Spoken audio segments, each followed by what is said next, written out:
Hello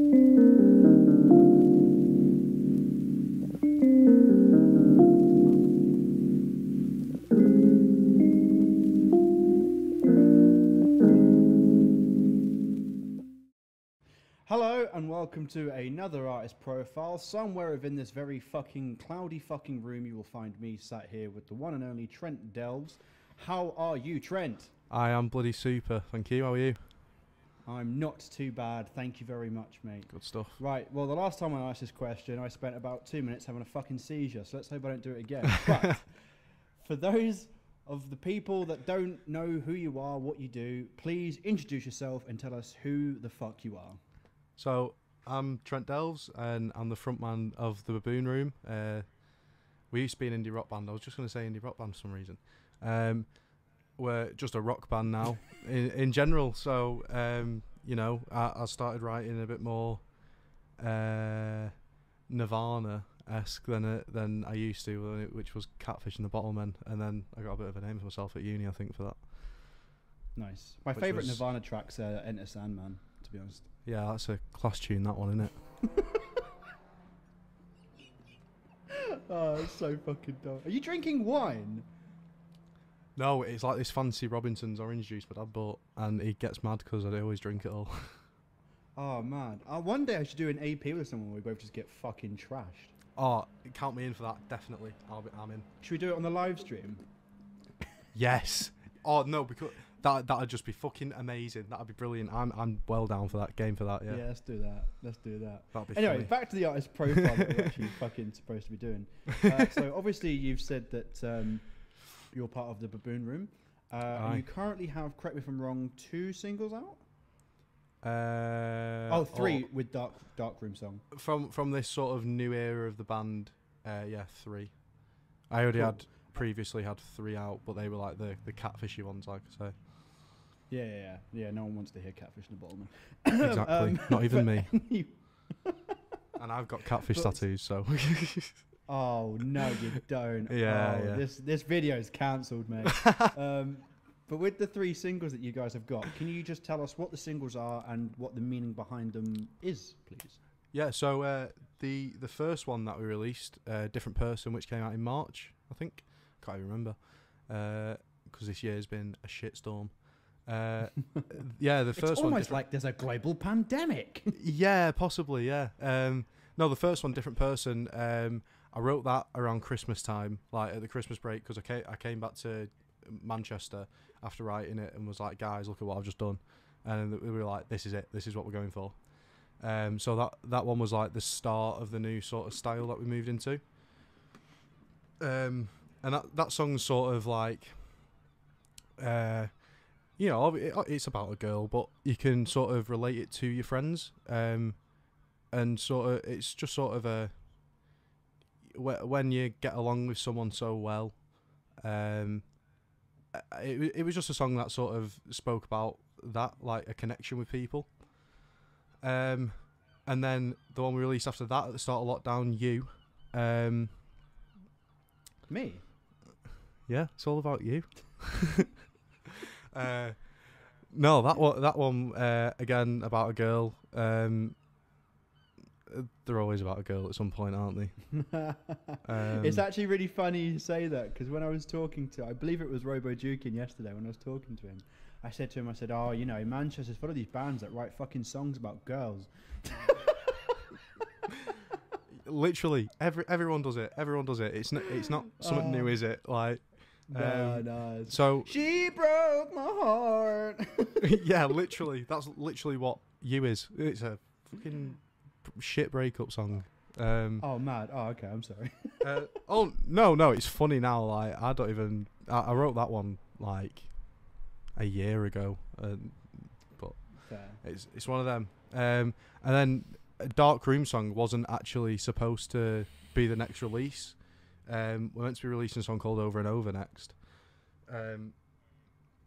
But when the lockdown started, obviously, oh, pardon me. In the video where you reviewed it, obviously I came on and spoke about it on there and said like that one just ended up getting recorded because of the lockdown. I wrote that one at Christmas time too. I was having a bit of a shit time, because no one writes songs about depression either. So that's what that was. I just recorded it and was like, yeah, this is all right. I'll give it. Yeah, to it was good. Like I said, the only thing I didn't like about your song was that that guitar that solo. fucking guitar line, man. Yeah. Yeah, no.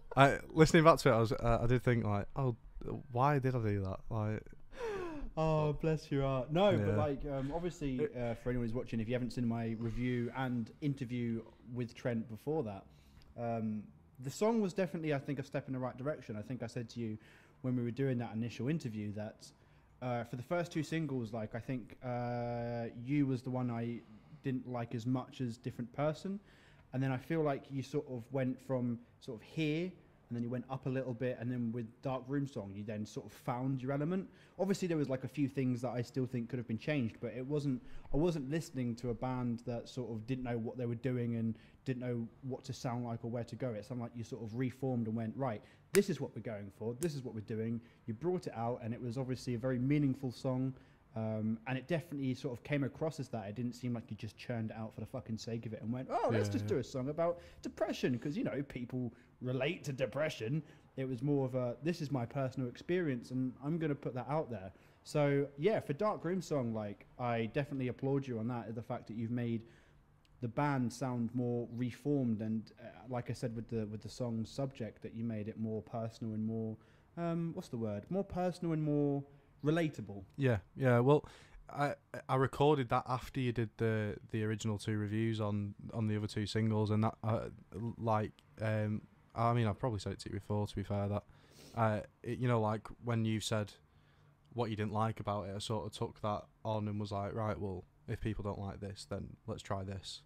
And obviously, with you saying it's a step in the right direction, like it was a great help. So for sure, yeah. I mean, obviously, all opinions are all personal, but it's good that you guys can obviously listen to everyone's personal opinions and then go forward with them, rather than like people have done in the past where they just go, oh, yeah, I'm not fucking listening to that, and then they just make the same mistakes over and over again. So it's really good that you guys sort of can step back and actually listen to what people like and don't like about you, so you can then sort of take a step back and go, right, well, how can we work this into our future projects?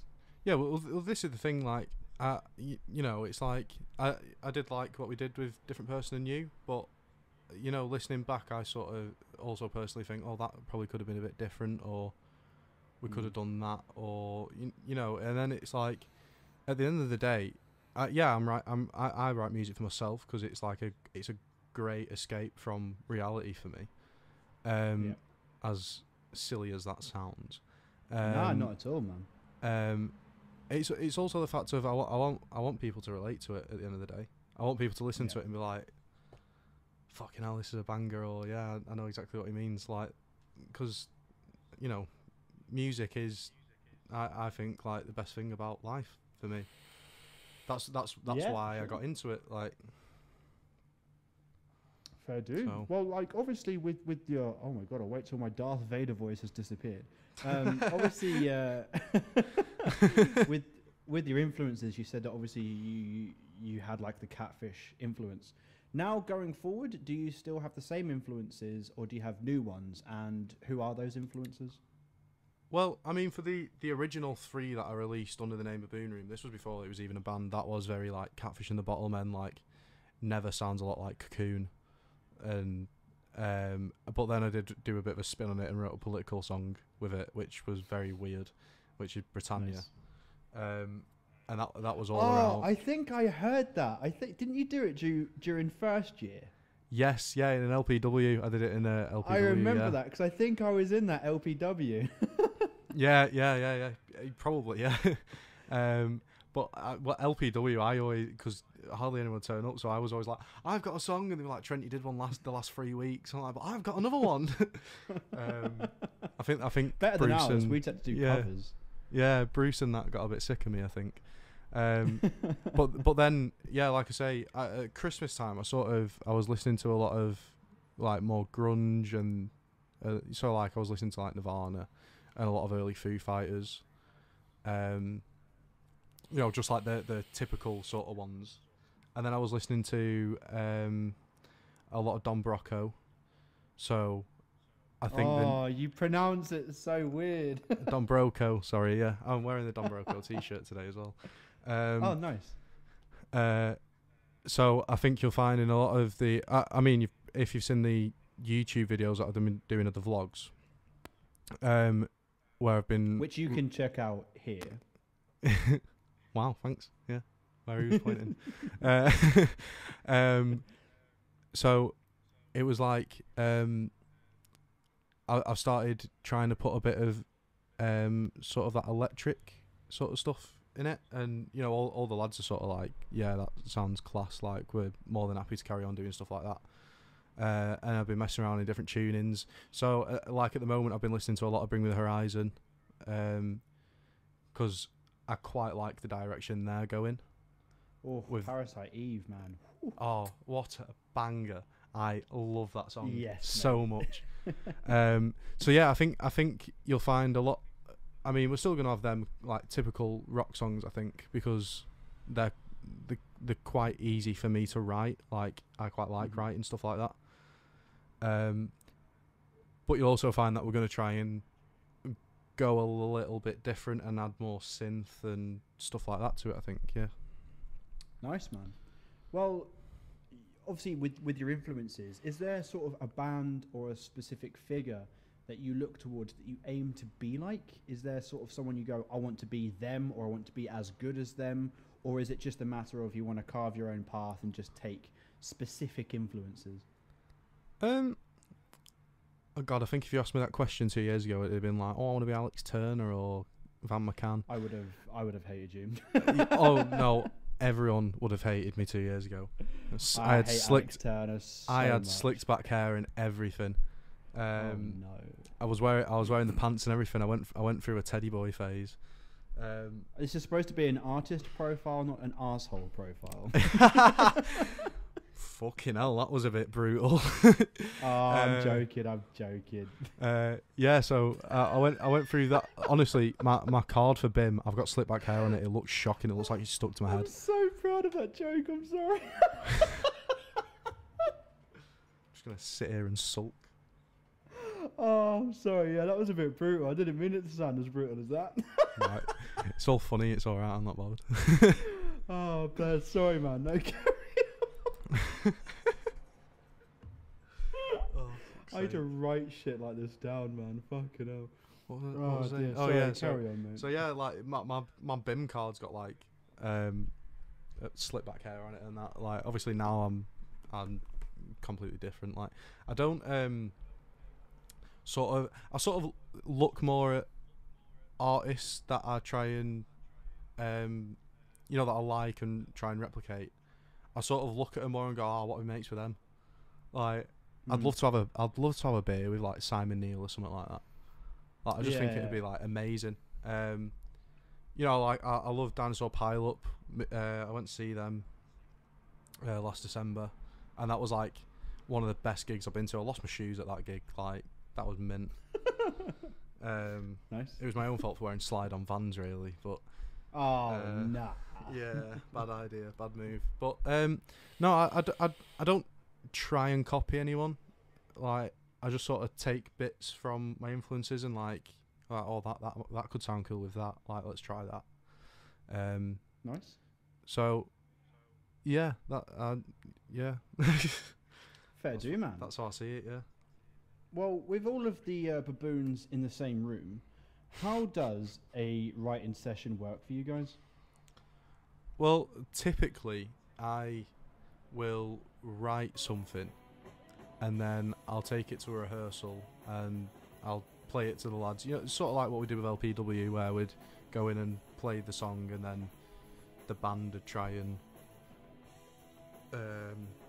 like add bits to it. But we do it like we'd do it section by section. So we'd do like the intro and be like, well, you know, like now with we've not written anything yet with the new lineup with Liam and Connor, but they've changed the songs that we're already playing I think in a good way. you're just changing little things like on different person, the guitar part's not constantly that on the two high strings, the that sort of thing. Liam started playing an octave in power chords and stuff like that. Like, and Connor started adding like really nice bass bits into it and stuff like that. But yeah, typically it's like I'll take a song in, play it through to them, and then we just work it out bit by bit. And then sometimes we'll literally go in with a guitar riff, and then we're like, right, sweet. And then I'll be like, right, for the next time I'll have lyrics, because we'll have already set out all the structure of the song then. Yeah. And then we just work our way through it like that. Nice. So you basically just coming with like the seed, and then throughout it just sort of sprouts out until the just flower, like which is your song. Just go in with a fresh idea and like, right lads, let's see what this will come to. Nice, cool. So as far as I'm aware, you don't have any music videos, do you? No, I've got so many ideas. Like, nice. A different person. It was going to be a little lovey-dovey sort of video, which would have, integrated us playing and all that. But with all the lockdown and stuff, we just physically couldn't do it because we couldn't even see each other for a start. Yeah. I did actually make a music video for you, but obviously, the band sort of split up at that point, so we couldn't use it. Fair. And Dark Room song, I mean, I don't think I'd do a video for that. I had ideas for it, but it was just too much hassle for what it was worth. But you the could next just put a black screen with you singing over and call it Dark Room song. Yeah, literally. Dark Room. Yeah, just me. Well, the original video that I sent the lads with it, where I was like, "What do you think of this?" Because it was at Christmas, obviously, and everyone else was still in Manchester. I sent him like, "What do you think of this?" And it's literally just a video of me sat on my bed in the dark playing it. That's why it was called Dark Room song. I couldn't think of a name for it, and I was like, I wrote it in the dark and sent a video of me playing it in the dark, and I was like, it's the Dark Room song. Like, nice. But the next few songs that I want to bring out, I've definitely got video ideas for it. So like I say, we want to bring Over and Over is going to be coming out soon. We've not decided on a date or anything for that yet. And then Whiskey as well. Me and Liam wrote Whiskey when we were in college. So obviously me and Liam have worked together before. I think that's why it was so easy to get Liam in the band and integrate, because me and Liam already had a good professional sort of. He's a sweetheart, him. Oh, he's brilliant. He's brilliant. I actually bumped into him round Rusholme area. I didn't recognise him at first. Oh, he said because that I'm pretty sure that was the day that we'd had our first rehearsal back after lockdown. Yeah, it was. And he'd message into our chat like, "Oh, I've just seen Dan." Like, oh, sweet. I kind of got nervous because, like, obviously at that point I'd not seen anyone, so I just seen Liam, and he was like, "Oh, I checked out your reviews of the band," and I just went, "Oh yeah," just fully like, "Oh shit, fuck." He's like, "Yeah, I actually quite rate him," and I was like, "Oh, thank fuck for that." Yeah, that's the thing. We've all, when you've put them out, we all said in the group chat, we were like, "Wow, he's so right on that." Like, yeah. So I always expect there to be a few colourful words about me whenever reviews are put out. No, do you know what? I bet we're the most like polite people you've ever worked with. I mean, to be fair, for the most part, everyone's all right. Everyone's all right. I've had a few people get a bit arsey because. Obviously, no names. I'm not going to sort of put names in. I don't even know if I'll keep this in. Yeah. But like a few people have sort of said to me like, "Well, why are you criticizing it?" I'm like, "Bro, it's a review. What the fuck do you expect?" Yeah, but you made fun of it, and I'm like, "Yes, but before every review, I always message everyone. You can vouch for me and say I will poke fun at it. If you are okay with this, then I will go ahead." Yeah. But that's off topic anyway. The reason why I ask you about a music video is obviously because with different person, I said that it seemed like you had sort of like a live environment, and as you'll see in like the videos that I'm going to be putting through this video, you guys have a very good live presence, and you guys are essentially a live band. So I don't know whether sort of a music video idea for you would be to have a professionally recorded song, but at a live environment. Do you know what I mean? Yeah, well, that's the sort of thing that I want to do. Like, I mean, obviously, if it ever happened and we were able to sort of live off writing and releasing our own music, I'd love to do like a live album sort of thing. Like, Nice. I love live music. Like, my favourite Foo Fighters album is the Skin and Bones one because it's live. Like, just stuff like that. I love hearing live music. Nice.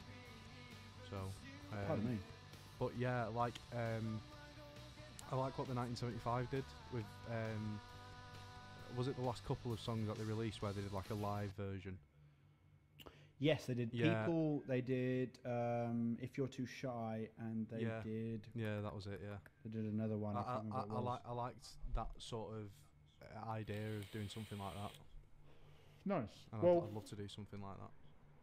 yeah, the band that I was first in when I first got into BIM, Orca, we actually, our first ever music video, the first music video that I'd done that wasn't part of a session job as well, was a live video that Spencer Mason sort of edited and made it look really cool whilst it was live. Yeah. And I just feel like you guys suit that aesthetic so much of just like the live fucking kicking shit over, having a good time. Yeah. Rather than sort of like the very arranged, like, right now walk down the street and pretend you're sad. Yeah, that's the shot we're looking for. It's more just sort of just like, fuck that. We're just going to play and stuff fun. Do you know what I mean? Yeah. Whatever happens. If an amp blows, it fucking blows. But yeah, exactly. I mean, you might swear about it and kick it a few times, but fuck it. Oh yeah, but it's one of them, isn't it? Do you know what? From the last gig in February, I've got a mad carpet burn on my knee because like at the end of the gig, I was just that shattered that I just dropped to the floor, and like it's scarred my knee. Like I've got a carpet burn scar, like injuries. That's always fun. And there's been times where I've like chipped Liam's guitar and stuff when we were at college, like because we were in a band called On a Tuesday. I've still got the merch actually and my clothes over there. It was like, you know, just like it didn't really matter because it was like our first proper, you know, like shitty instruments and stuff, but it's still like chipping everyone's taking bits out of stuff and everything got ruined, but it's what it is.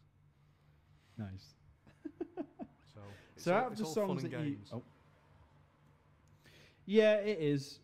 Just when we can get back to the fun and games when this fucking pandemic is over, man. I miss playing live. I miss going to gigs. I just fucking When we did we did a bit of a live stream gig on last Saturday. That's if you don't mind, I'm going to put the picture here, but it's the picture of you and the meme guy, the fucking bouncy hounds. Yeah. Man. When we were playing, I was like, I've missed doing this so much. Like it was it was an amazing feeling just to get back to. It wasn't even like it was a room full because it was just a camera crew sort of thing, but it was still just nice to be able to play together in like that sort of environment. Yeah, although it wasn't sort of like audience driven, it was still nice just to be on a stage with your friends playing fucking music. Yeah. So out of like all of the songs that you have, because obviously there must be some that obviously we haven't heard because you haven't recorded them, etc. Yeah. What song has been the biggest pain in your arse to write? Oh, biggest pain in my arse. Oh god, that's a difficult question because I feel like I make quite simple songs, so they come together very easy.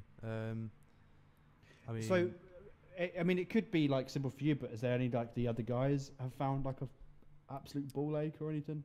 I know Max struggled with whiskey for quite a bit when we first started, when he first joined, because it was like it's like the same chords all the way through. Like the whole point of it is the dynamics. So it's like there's bits where it goes into like half time, and then there's like a guitar solo which you'd love. And then there's like a stabby bit. It goes like and it was like for ages he kept going into that instead of going into the solo. You know what I mean? Like, And then I think Addicts, which is quite more of a punky song. Fair. Which is, I mean, by the title, Addicts, it's about addiction. Not really? Not like drug addiction, just like stupid things like how people are addicted to sitting on the phone and all that sort of stuff. It's quite a fast riff and it's like quite up tempo. Like Yeah. It's like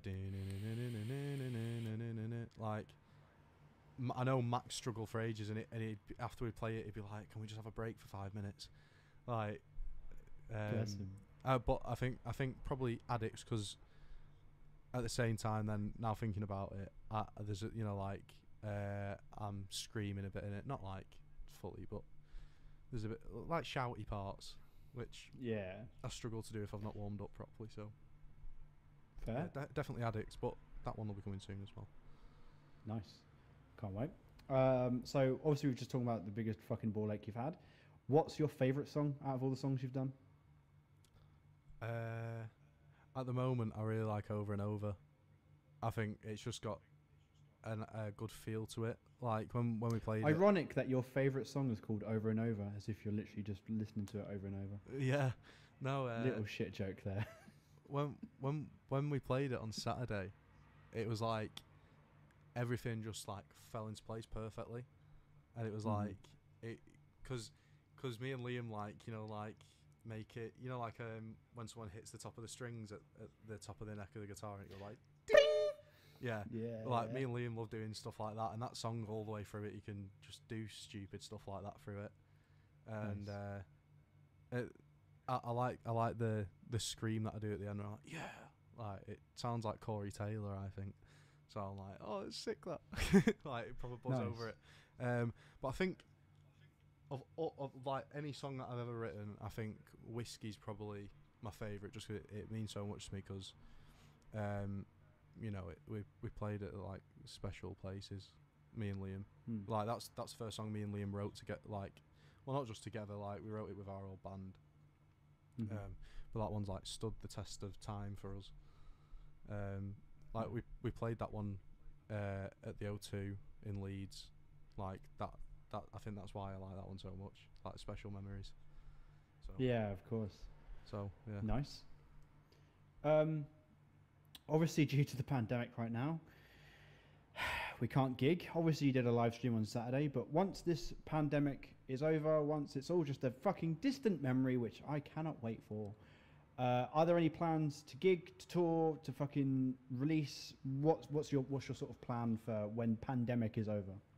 Well, I've been requested to write 2 albums worth of songs. I mean, I probably shouldn't be saying it, but but he's saying it anyway. But I'm giving it his. So there's gonna be like a lot more music coming. We want to get back to gigging so badly. Like we miss doing it, even if it's a room. We've done it to rooms of like 2 people. We're not arsed. We just love playing. Just love the experience. Yeah. Yeah. This is what I mean. Even to 2 people, it's like, well, we're doing this for you two, you guys, like, Mum and Dad. yeah. This one's for you, Dad. Addicts starts playing.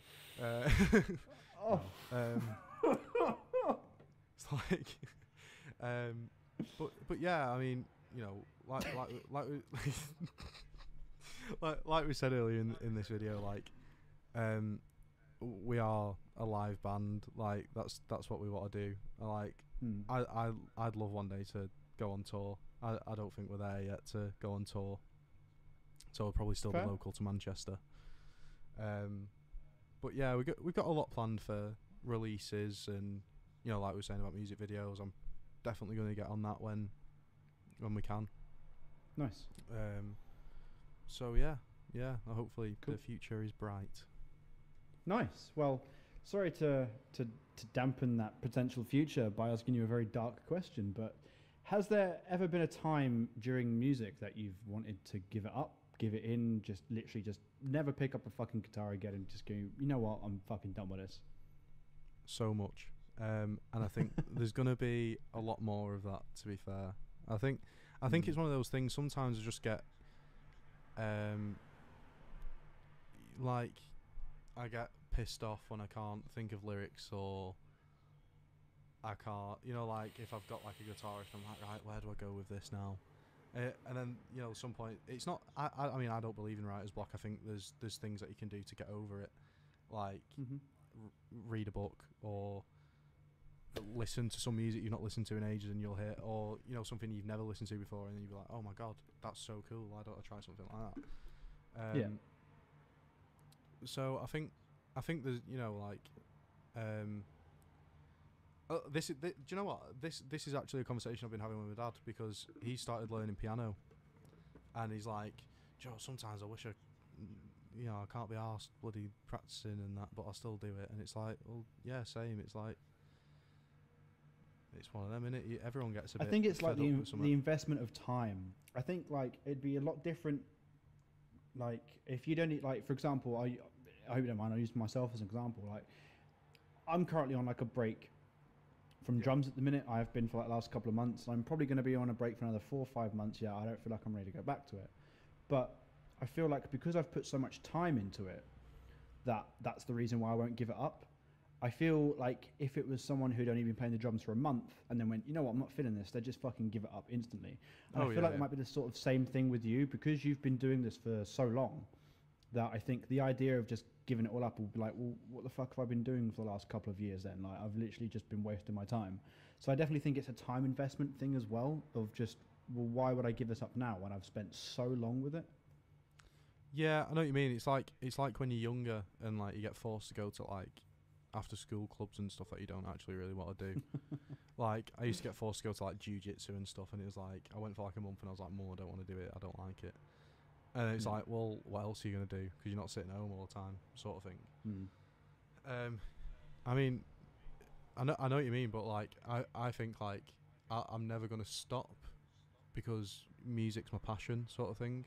You know, like I was saying, like it's a nice therapy for me. It like, again, as silly as it sounds, like music is my life. So I know I'll always. Doesn't sound silly at all. You are? Doesn't sound silly at all, mate. No. You know, even if I don't even end up in a job in music in the future, I'm still going to be writing and probably recording stuff, just because I like doing it. It's so nice to hear that, because obviously this profile will be out by now, but when I was speaking to Robo Dukin yesterday, before I obviously did this today, I said the same thing to him. I said, like, you know, what happens if you don't get to the point where you want to reach, where like you're famous and you're touring? And he went, I'll still do it. It's just because I enjoy doing it.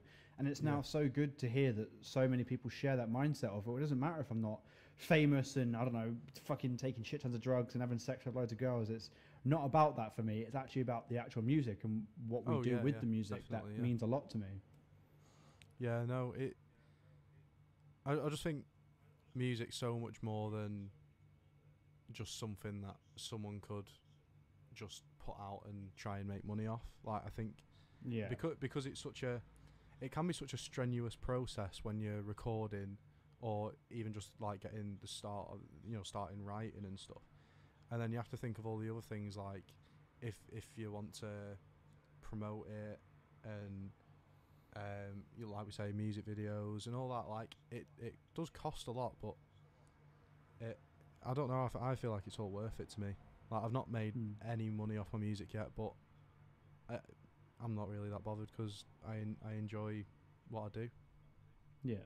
And if one day, you know, fingers crossed, I can make money off of it, then happy days. Yeah, it's not like that's not the reason why you're doing this. It's just, if it happens, it's a bonus, but it's not the pure reason that you're here. Yeah. Oh yeah, exactly. Fair, man. Well, obviously, the fact that you're in the Baboon Room, obviously, I believe we've had sort of very brief conversations about this before, but is there any plans for you to do sort of like anything solo? Yeah, I mean, I've had a few ideas. I made like a little video of like clips from, you know, just things I've recorded from round where I'm from, like on the seaside. I had the sound of seagulls in the background. Yeah, the sound of seagulls. Do you remember BG Media? Like no. Little T and Afghan Dan? No. Oh, no. Yes. Yeah, yes. Well, I want to do something like that. Fair. No, I'm kidding. I don't. No, one of the lads that does all the videos for it had a load of like drone shots of like the sea and the pleasure beach and stuff. Cool. So it you know, it was great of him to let me use like some of his footage to make a little video for this. It was like a 2-minute long song. It sounded a bit more like a Rex Orange County sort of thing, yet Cool. crossing with like a Juice World or like that sort of vibe about it. So Nice. I really enjoyed doing that. So I think I'd probably try and do something along those lines as well. Cool. It's like, yeah, I write the majority of the stuff for the Baboon Room, but I write stuff that I wouldn't actually play with the Baboon Room. Yeah. So I've got a lot of music that if I didn't do a solo stuff would probably never be heard, and I'd never ever do anything with it. So I probably will end up doing some solo stuff. Cool. Fair do, man. Right. Well, we've just got a couple of silly ones just to ask you. So this one I came up with yesterday. I think it's quite cool, so I'm going to try it again. I'm going to give you 2 genres. I want you to pick one, and whichever one you don't pick gets wiped from existence. Okay. So I'm going to give you 2 genres, and then you have to pick which one I have you to pick between 2 genres. Okay. Yeah, which one you want to keep. Okay, sweet. It's not fucking hard, Trent. Sorry, I'm like, what? I keep zoning out a bit at the moment, so. Nah, it's cool, man. I'll just give you 2 genres. Pick which one you want to keep, and the other one gets wiped from existence. So, like, it will never exist. Okay. First up, funk and jazz. I quite like jazz. I've got a dead nice sounding John Coltrane vinyl in there. Cool. Which is like, there's no lyrics over it. It's just like nice like trumpet and saxophone and stuff like that. Cool. So definitely jazz. Keeping jazz. Listening to it in your Marks and Spencer's living room. Yeah, I finally worked it out what that meant. Oh, go on. I think my reasoning behind it was when I said Marks and Spencer's living room is the fact that, like, in like music videos when people trash living rooms, it's all like fucking posh lamps and posh furniture. Yeah. And I just sort of thought like Marks and Spencer's is usually where really posh people go. So I think I just put 2 and 2 together and went, yeah, your fucking Marks and Spencer's living room. So I think that's where that came from, but I'm not sure. You know what? That's fair. I quite like that. That's quite funny. Outside. Trying to record a video. Shut the fuck up. I always have sirens going past here. So. Same, man. It's either sirens or it's just fucking. It's people screaming like a madman. But anyway, the Bear Utes. It's Norfolk. But the next 2 genres I've got for you is pop and metal. Metal, definitely. I love metal. Really? Yeah. I feel like without pop, we'd have no 1975. I know, but I just love metal. You're disgusting. I listen to more metal than I do pop, so I have to say metal. You disgust me, Mr. Delves. The thing is, I probably don't even look like I listen to metal either. So, I mean, you've got a backwards hat on, so like you're halfway there. yeah, that's fair. To be fair. And the last one is rap or soul. Oh, I'm gonna go with rap. Oh, nice. This is the thing. I like a lot of rap. Like, I love Jay-Z and Kanye and all that, and then, all the dead ones like Juice WRLD and X and,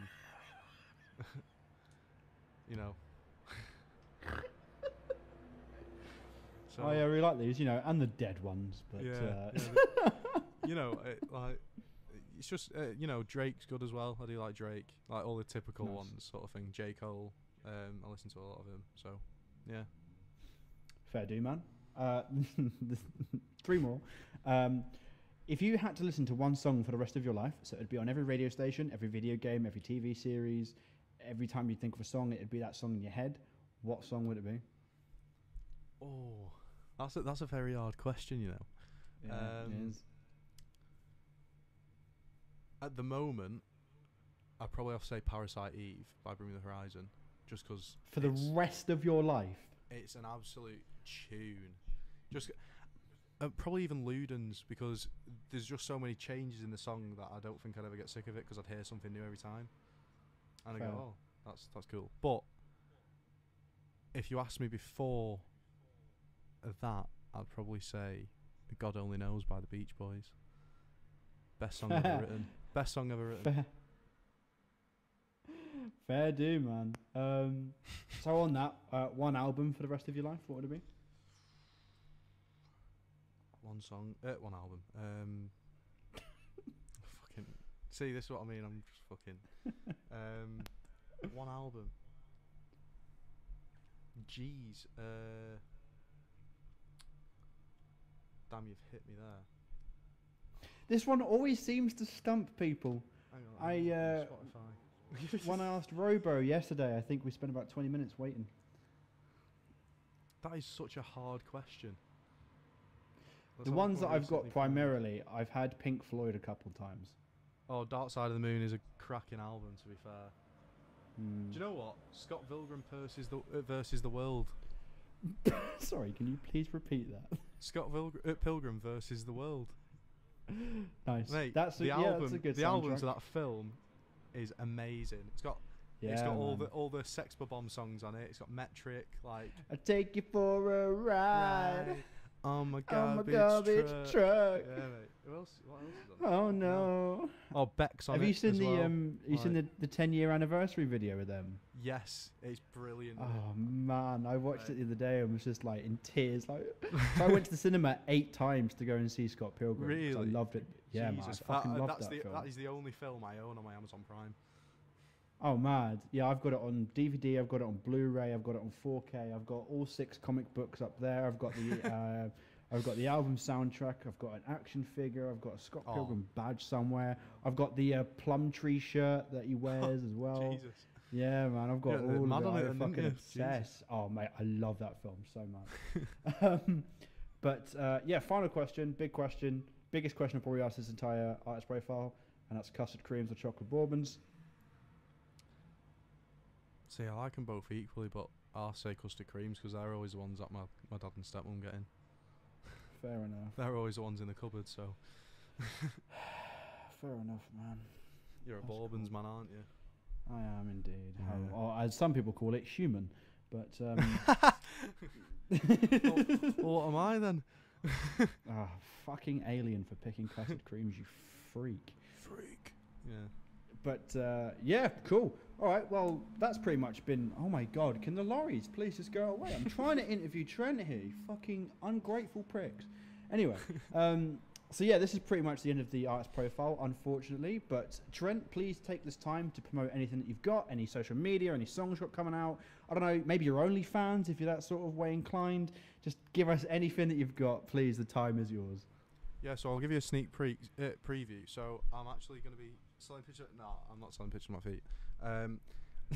But if you want band material, then you can find the Baboon Room on Instagram, Facebook, Twitter. We started a YouTube, doing like vlogs, and there's some videos where I talk about the songs.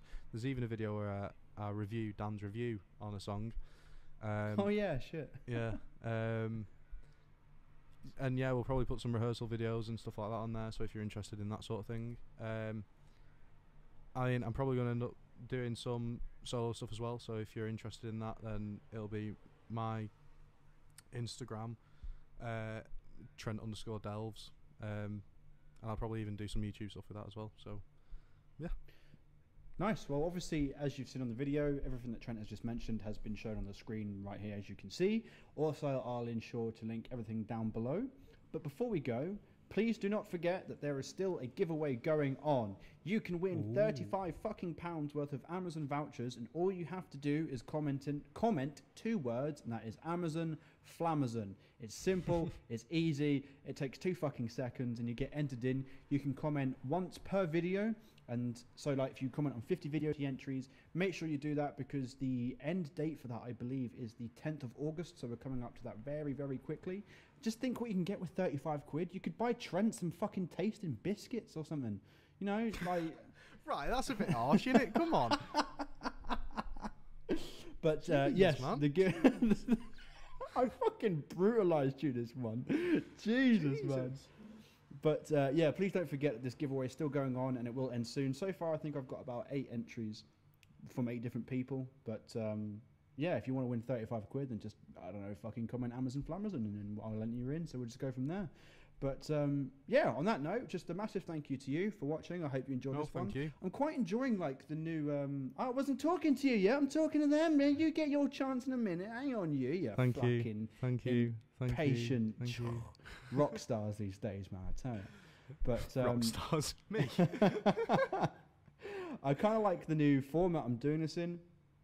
So if you are liking the new format, obviously with putting the videos on whilst I'm talking to them and obviously the layout and everything, then please let me know in the comments down below as well whether you're actually liking this. But otherwise, thank you for watching, and finally your time, Trent. Thank you so much for sitting here and talking absolute shite with me for the last it's always a pleasure. Minutes. Always Thank a pleasure. you, I've embarrassed myself now doing that. Nah, not at all, mate. Not at all, mate. Nah, it's all good. No, honestly, always a pleasure. So thank you. No worries, mate. Cool. Well, yeah, thank you again, and thank you, Trent, and have a nice day.